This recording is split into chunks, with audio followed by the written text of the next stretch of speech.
Bonjour, voici la vidéo 7.2 sur le chapitre sur les fractions. Nous allons parler de fractions égales et de proportionnalité.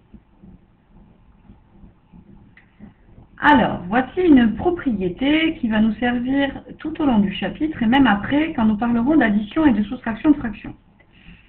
La voici donnée en français. La valeur d'une fraction ne change pas si l'on multiplie ou si l'on divise le dénominateur et le numérateur par un même nombre.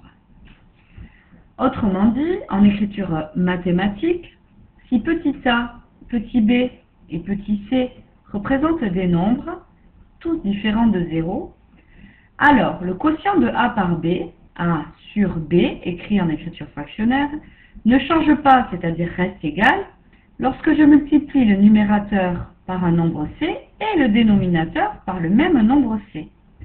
De même, le quotient de a par b ne change pas lorsque je divise par c le numérateur et que je divise par c par le même nombre le dénominateur.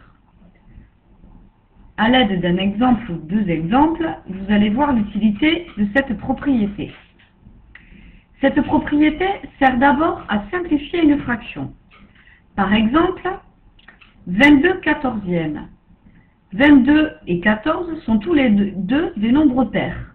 Je peux donc diviser par 2 le numérateur et par 2 le dénominateur sans craindre de changer la valeur du quotient.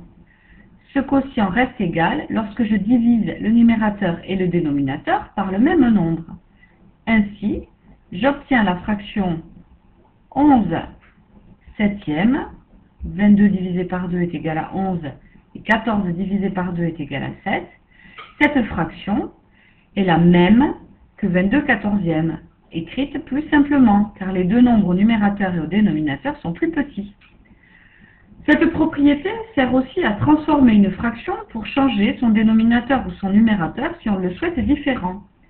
Exemple ici, 2 cinquièmes. Je souhaiterais l'écrire différemment, avec 15 pour dénominateur.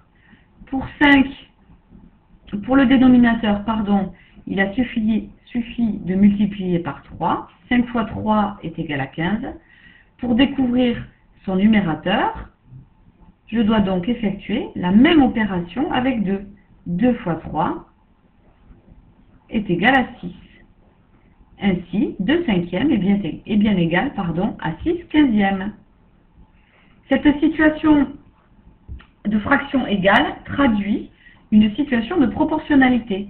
Rappelez-vous, lorsque nous travaillons sur les tableaux de proportionnalité, nous constations que si on multipliait les deux cases du haut, par exemple ici, par 3, par exemple 2 fois 3 qui donne 6, et que la même opération était effectuée sur les cases du bas, 8 fois 3 est bien égal à 24, alors nous avions un tableau de proportionnalité.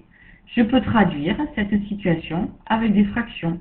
2 huitièmes est égal à 6 24e.